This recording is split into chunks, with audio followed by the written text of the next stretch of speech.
మనమేమి రాకెట్లు తయారు చేయట్లేదు, లేకపోతే షిప్లు నడపట్లేదు. జస్ట్ వంట చేసిన దానికి మన ఇంట్లో వాళ్ళు మనకి పే చేస్తున్నారు. వంట చేసే ప్రతి ఒక్క ఆడవారి చేతికి ఒక యూనిక్ టేస్ట్ ఉంటుందండి. ఆ టేస్ట్ ని మనం బయటికి తీద్దాము. వీటిని మన మీద వేసి తోసేస్తారనమాట. ఈ వీడియో మీకు లాస్ట్ వరకు చూస్తే నీట్ గా అర్థమవుతుంది మన మీద ఎంత పడుతుంది అనేది. వీడియోలో రెండు అమ్మ అని చెప్పి కామెంట్ చేశారు, వాళ్ళ కోసం ఈ వీడియో అయితే మీతో నెల్లూరు అమ్మాయిని లైక్ చేసి సబ్స్క్రైబ్ చేయడం మాత్రం మర్చిపోకండి. కూడా మన ఇంట్లో వాళ్ళకి చూపిస్తే అప్పుడు వాళ్ళు ఆహా ఓహో అంటే ఆ తృప్తే వేరు ఖచ్చితంగా. హలో అందరికీ, అందరు ఇట్లా ఉన్నారు? నేనైతే చాలా బాగున్నాను, మీరు కూడా బాగుండాలని ఆశిస్తున్నాను. ఇవాళ నేను రొయ్యల్లో గోంగూర వేసి ఊరగాయ పెట్టబోతున్నాను. అది చేస్తూ మీతో చాలా మాట్లాడాలి. ఏంటంటే లాస్ట్ టైం నేను చికెన్ ఇంకా గోంగూర పచ్చడి పెట్టినప్పుడు చాలా మాట్లాడారు. వాటన్నిటికీ ఈ వీడియోలో అయితే నేను సమాధానం చెప్పబోతున్నాను. లాస్ట్ వరకు చూసేయండి. ఇంట్లో పచ్చళ్ళన్నీ అయిపోయినాయి, ఆవకాయ మాత్రమే ఉంది. ఇంకా నాన్ వెజ్ పికిల్ ఏమీ లేదని చెప్పేసి కొద్దిగా రొయ్యలు ఇంకా గోంగూర వేసి పచ్చడి పెడదామని చెప్పేసి రొయ్యలు తెప్పించాను కొద్దిగా. అయితే ఈయన 700 grams వరకు తీసుకుంటే నాకు ఎంత వచ్చిందో మీరే చూడండి.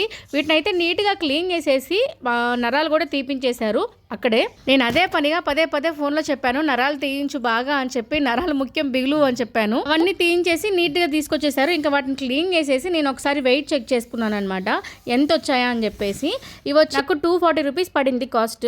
రొయ్యల్లో చాలా వరకు వేస్టేజ్ పోతుంది కదా, తల తోక ఇంకా వేస్టేజ్ అంతా పోతుంది కదా, మనకి చాలా వెయిట్ తక్కువే వచ్చేస్తాయి. అంటే మనం కేజీ తీసుకుంటే ½ కేజీ వస్తాయి అన్నట్టు. ఇక్కడ నాకు అలాగే జరిగింది. తీసుకున్నది 750 grams పైనే, నాకు వచ్చింది వచ్చేసి 327 grams వచ్చింది. తీసుకొచ్చుకున్న రొయ్యల్ని బాగా క్లీన్ చేసేసుకొని ఒక 2-3 సార్లు దాంట్లోకి పసుపు ఉప్పు వేసి నానబెట్టాను. కాస్త రొయ్యల్ని వాష్ చేసేటప్పుడు జాగ్రత్తగా వాష్ చేసుకోవాలి. ఒక బౌల్లోంచి ఇంకో బౌల్లోకి మార్చుకుంటూ వాష్ చేసుకోవాలి, లేదంటే అందులో ఇసుక ఉంటుంది కాబట్టి మనం చాలా కేర్ఫుల్గా రొయ్యల్ని వాష్ చేసుకోవాలి.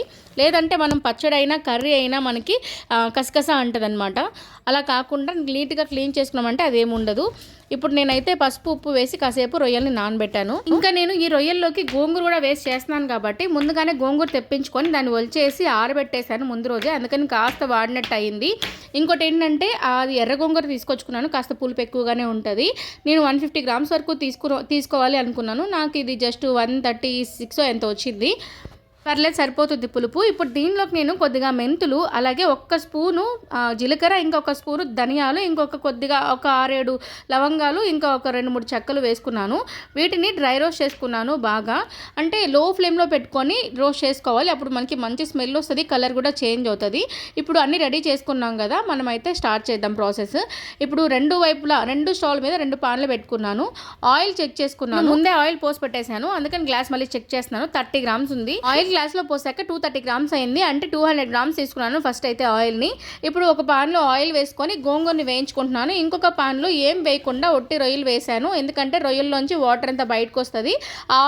వాటర్ అంతా ఆవిరైపోయేంత వరకు రొయ్యల్ని వేయించుకోవాలి. ఇంకా గోంగూరని కూడా లో ఫ్లేమ్లో పెట్టుకొని ఆయిల్లోనే బాగా మగ్గించేసుకోవాలి. లాస్ట్ టైము నేను చికెన్ గోంగూర పికిల్ పెట్టినప్పుడు చాలామంది చాలా మాట్లాడారు. ఏంటంటే నేను ఇంట్లో చేసుకుంటే మనకి ఇంత ఖర్చు తగ్గిపోతుందని చెప్తే, దీని లేబర్ ఛార్జెస్ ఏంటి, గ్యాస్ ఛార్జెస్ ఏంటి, ఇవన్నీ వేస్తే కదా తెలుస్తుంది, ప్యాకేజ్ ఛార్జెస్ ఎంత అవుతుంది, ఇంకా డెలివరీ ఛార్జెస్ ఎంత అవుతాయి అని చాలా మాట్లాడారు. అసలు నేను ఆ వీడియోలో చెప్పింది ఏంటంటే, ఇంట్లో చేసుకుంటే ఆ ఛార్జెస్ అన్నిటినీ మనం పే చేయాల్సిన పని లేదు అని చెప్పాను అనమాట. అది ఎందుకు అర్థం చేసుకోలేకపోయారో నాకు అర్థం కాలేదు. మనం ఒక విషయం మాట్లాడుకుందామండి. ఇంత బిజినెస్ జరపాలంటే అసలు ఎంత ఖర్చు అవుతుంది? స్టార్టింగ్ ఈ సామాన్లన్నీ పట్టుకురావాలి, ఇవన్నీ మార్కెట్కి వెళ్ళి పట్టుకురావాలంటే దానికి ట్రాన్స్పోర్ట్, ఎందుకంటే బైక్ మీద తీసుకొచ్చేయలేం కదా ఇన్ని సామాన్లు ఒకేసారి, కాబట్టి వాళ్ళు ఏదైనా ఒక ట్రాన్స్పోర్ట్ వెహికల్ మీద తీసుకొచ్చుకుంటారు, దాని ఛార్జెస్ పడతాయి.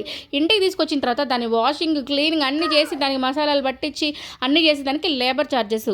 ఆ తర్వాత సిలిండర్స్ ఇంత బిజినెస్ చేసేటప్పుడు నార్మల్ సిలిండర్స్ అలో చేయరు, కమర్షియల్ సిలిండర్సే తీసుకోవాలి.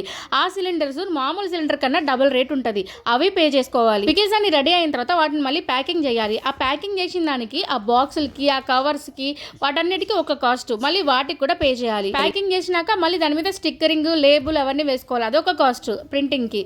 అది కాకుండా మళ్ళీ దాన్ని డెలివరీ చేయాలి, డెలివరీ పార్ట్నర్స్కి కొంత మనీ పే చేయాలి. ఇంకా వాటితో పాటు కరెంట్ బిల్లు, ఎందుకంటే ఈ మసాలా పౌడర్లు వేసుకోవాలి, ఈ పచ్చళ్ళు చల్లారాలి, వీటన్నిటికీ కరెంటు చాలా అవసరము.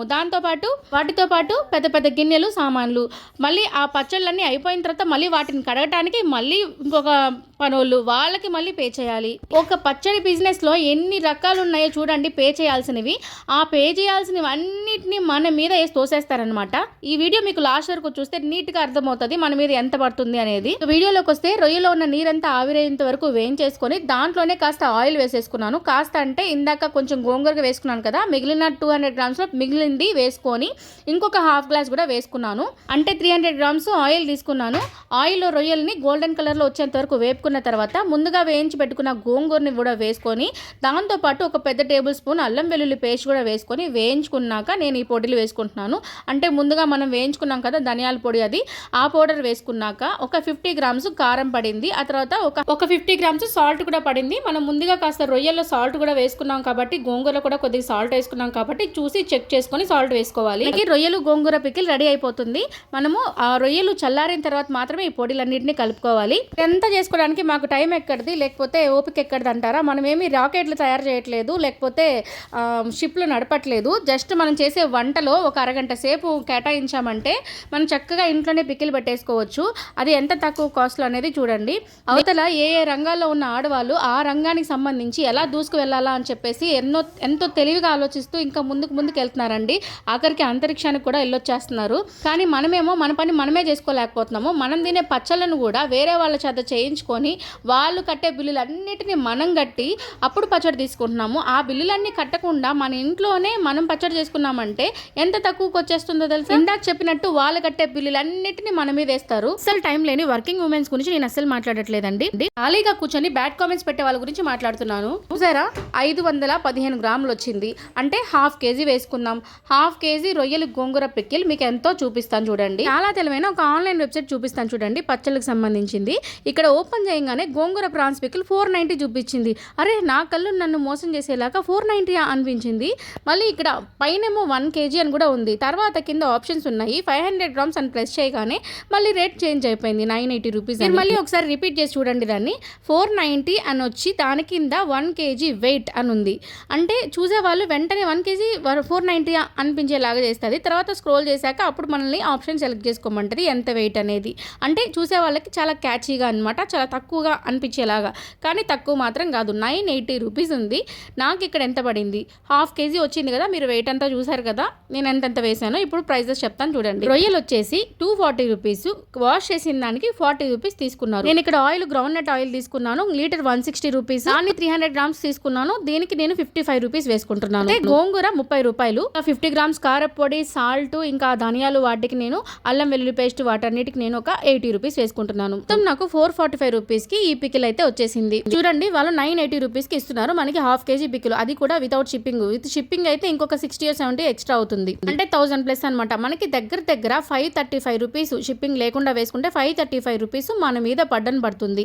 535 రూపీస్కి ఏంటంటే వాళ్ళు, నేను ఇందాక చెప్పాను కదా, అవన్నీ పే చేసుకోవాలి, ప్లస్ వాళ్ళ ప్రాఫిట్ చూసుకోవాలి. ఇక్కడ మనం ఎవరిని తప్పు పట్టట్లేదు, ఎవరిని బ్లేమ్ చేయట్లేదు. కానీ మనమే చేసుకుంటే డబ్బులు జాగ్రత్త చేసుకోవచ్చు కదా అంటాను. వాళ్ళు చేయాల్సిన పేమెంట్లన్నీ మన దగ్గర తీసుకొని పే చేస్తారు, అది అవసరమా? అదే మనం చేసుకుంటే మనకి తక్కువకే వస్తుంది కదా అంటాను.